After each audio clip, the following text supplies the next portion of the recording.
नमस्कार दोस्तों, एग्जाम सारथी YouTube channel में आप सभी का स्वागत है। दोस्तों, इस वीडियो में हम बात करेंगे एसएससी सीजीएल 2024 टियर 1 की एक्सपेक्टेड कट ऑफ के बारे में। जैसा कि आप सभी को मालूम ही है, 9 सितंबर और 10 सितंबर की शिफ्टों का एग्ज़ाम हो चुका है। सभी शिफ्ट्स का एनालिसिस भी आपने अलग अलग प्लेटफॉर्म्स पर देखा होगा। बहुत ही जल्द 9 और 10 सितंबर की सभी शिफ्ट्स का हम एक कंबाइन एनालिसिस वीडियो भी लेकर आएंगे, तो आप हमारे चैनल को फॉलो कर लीजिए। एसएससी वाली प्लेलिस्ट में आपको सारे वीडियोस मिलते रहेंगे। दोस्तों, यहाँ पर हम बात करते हैं एसएससी सीजीएल 2024 टियर 1 की क्या एक्सपेक्टेड कट ऑफ रह सकती है, अलग अलग जो पोस्ट हैं उनकी क्या कट ऑफ रह सकती है, और जो कैटेगरी वाइज कट ऑफ है वो क्या रह सकती है। दोस्तों, जैसा कि आपको मालूम ही है, इस बार एसएससी सीजीएल में टोटल नंबर ऑफ वैकेंसीज है वो 17,727 है। प्रीवियस 2023 की जो भर्ती थी एसएससी सीजीएल की, उसमें 8,000 के आसपास पद थे, और उससे पहले 2022 में तो आपको मालूम ही है 37,000 प्लस वैकेंसीज थी। तो इस बार जो वैकेंसीज है वो 2022 की तुलना में देखें तो लगभग आधी वैकेंसी है, और 2023 की तुलना में लगभग डबल वैकेंसीज है। तो उसी के अकॉर्डिंग कट ऑफ भी परिवर्तित होगी। आपको मालूम ही है 2022 की जो टियर 1 की कट ऑफ थी वो 114 जनरल की गई थी, और 2023 की जो जनरल कट ऑफ है वो टियर 1 की 150 गई थी। तो इतना ज़्यादा डिफरेंस आया था क्योंकि नंबर ऑफ़ वैकेंसीज एकदम से घट करके लगभग एक चौथाई रह गई थी। और दोस्तों, इस बार वैकेंसीज लगभग डबल है प्रीवियस 2023 की वैकेंसीज से, तो कट ऑफ इस बार भी कम रहने वाली है। दोस्तों, ये जो कट ऑफ एनालिसिस हमने किया है, ये स्टूडेंट्स जो एग्ज़ाम देख करके आए हैं उनसे लाइव फीडबैक लिया गया अलग अलग सेंटर्स पर। उस फीडबैक के आधार पर उनका जो एनालिसिस था और पेपर का जो लेवल है, जो क्वेश्चंस हमें मिले, पेपर का जो ओवरऑल फीडबैक मिला कि क्या पेपर का लेवल आ रहा है अलग अलग शिफ्ट्स में। और आपको मालूम ही है, अलग अलग शिफ्ट्स में जब एग्जाम होता है तो नॉर्मलाइजेशन तो होता ही होता है। नॉर्मलाइजेशन की प्रक्रिया के बाद में जो एक नॉर्मलाइज्ड कट ऑफ निकल के आएगी वो क्या रह सकती है। तो दोस्तों, अलग अलग शिफ्ट्स के जो पेपर के लेवल को देखते हुए, नंबर ऑफ़ कैंडिडेट्स जो एग्ज़ाम में अपीयर हुए हैं, उस कंपटीशन लेवल को देखते हुए, नंबर ऑफ़ वैकेंसीज़ को देखते हुए जो कट ऑफ रह सकती है वो आपके लिए, सबसे पहले हम बात करते हैं एओ पोस्ट के लिए। एओ पोस्ट के लिए जो एक्सपेक्टेड कट ऑफ रह सकती है वो जनरल की 160 से 165। दोस्तों, ध्यान रहे, ये जो कट ऑफ हम बता रहे हैं ये नॉर्मलाइज्ड कट ऑफ है, यानी कि नॉर्मलाइजेशन की प्रक्रिया के बाद में जो कट ऑफ आएगी वही है। यानी कि आपके रो मार्क्स इस कट ऑफ से कम रहेंगे तो भी आप क्वालिफाई करोगे। कहने का मतलब, जो कैंडिडेट 160 से कम मार्क्स लेके आ रहा है, 155 के आसपास मार्क्स आ रहे हैं जनरल कैटेगरी में, उसके नॉर्मलाइज्ड मार्क्स 160 से 65 पहुंच सकते हैं।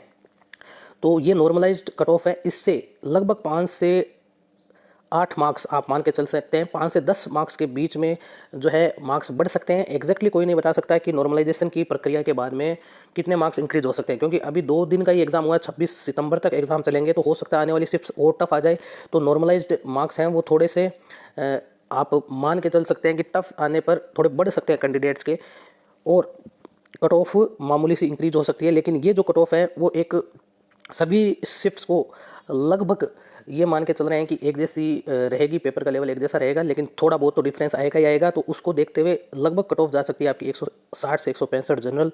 ईडब्ल्यूएस की बात करें तो एओ पोस्ट के लिए 155 से 160, ओबीसी की भी 155 से 160, तो इसी रेंज में रहने वाली है। थोड़ा बहुत दोनों की कट ऑफ में डिफरेंस रहेगा, ईडब्ल्यूएस और ओबीसी की।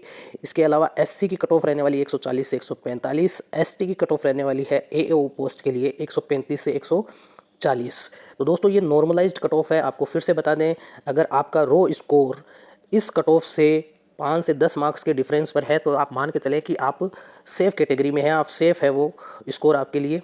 तो नंबर ऑफ़ गुड अटेम्प्ट्स अगर बात करें तो 160 से 165 मार्क्स जनरल कैटेगरी में लाने के लिए आपके नंबर ऑफ़ गुड अटेम्प्ट्स जो है वो 90 के आसपास, 85 से 90 के आसपास होने चाहिए, क्योंकि 4-5 क्वेश्चंस तो फिर भी आपके गलत हो ही जाते हैं। तो 85 से 90 के आसपास आपके मार्क्स तो मतलब क्वेश्चंस अटेम्प्ट होने ही चाहिए। अगर आप 85 से 90 मार्क्स, 90 क्वेश्चन एकदम सही अटैम्प्ट कर रहे हो, इसमें कुछ क्वेश्चंस गलत भी होते हैं, तो आप 160 से 165 की रेंज में आ सकते हो। एओ पोस्ट की हम यहाँ पर बात कर रहे हैं। दोस्तों, अब बात करते हैं कि जो नेक्स्ट हमारी पोस्ट है जेएसओ की। जूनियर स्टैटिस्टिकल ऑफिसर, इसके लिए जो जनरल की कट ऑफ है वो रह सकती है 160 से 165। हालांकि जो प्रीवियस हमने एओ की कट ऑफ बताई है उसमें और इसमें थोड़ा डिफरेंस रहेगा। हालांकि रेंज सेम बताइए लेकिन डिफरेंस थोड़ा बहुत रहेगा, जिस तरीके से प्रीवियस ईयर्स में भी रहा है। ईडब्ल्यूएस की कट ऑफ 155 से 160, ओबीसी की कट ऑफ 155 से 160, ओबीसी के बाद में एससी की कट ऑफ 140 से 45 और एसटी की कट ऑफ 135 से 140 के बीच। दोस्तों आपको फिर से बता दें ये एक नॉर्मलाइज्ड कट ऑफ है, नॉर्मलाइज्ड कट ऑफ है, इसको आप ध्यान में रखें। रो मार्क्स आपके इससे कम रहेंगे, 5 से 10 मार्क्स। अगली जो पोस्ट है स्टैटिस्टिकल ऑफिसर ग्रेड सेकंड, तो इसकी जो कट ऑफ रहने वाली है दोस्तों, प्रीवियस ईयर में भी आपने देखा था सबसे ज़्यादा कट ऑफ इसी की रही थी। इस बार भी कट ऑफ सबसे ज़्यादा इसी पोस्ट के लिए रहेगी, लगभग 165 से 170 जनरल कट ऑफ रहने वाली है। ओबीसी की 160 से 165, ईडब्ल्यूएस की 160 से 165, एससी की 120 से 125 और एसटी की भी 120 से 125। दोस्तों ये जो है आपकी नॉर्मलाइज्ड कट ऑफ है, यानी कि आपका रो स्कोर अगर 155 से 160 के बीच में बन रहा है तो आप इस दौड़ में बने हुए हैं, आपका स्कोर जो है वो सेफ है।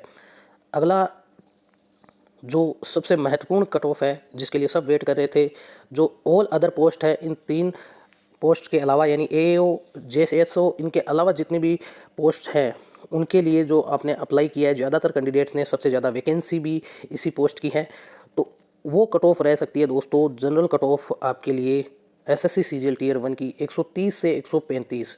अब आप सोच रहे होंगे इतनी कम कट ऑफ नहीं है दोस्तों, ये नॉर्मलाइज्ड कट ऑफ है। नॉर्मलाइज्ड कट ऑफ हम यहाँ पर डिस्कस कर रहे हैं, इस बात का आप ध्यान रखें, कहीं ये ना समझ बैठें कि ये रो मार्क्स हैं। ये नॉर्मलाइज्ड कट ऑफ है क्योंकि बहुत सारी शिफ्ट्स में एग्ज़ाम होना है, कई शिफ्ट टफ आ सकती है, आने वाली जो शिफ्ट है उनमें टफ पेपर रह सकता है। तो कुल मिला के नॉर्मलाइजेशन की प्रक्रिया के बाद में जो कट ऑफ निकल के आएगी जनरल, वो 130 से 135 होगी।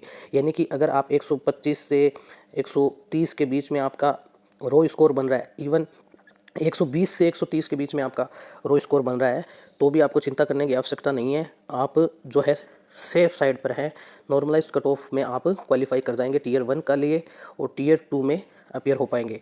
आपको तैयारी शुरू कर देनी है अगर आप 120 से 130 के बीच में रो स्कोर आपका बन रहा है।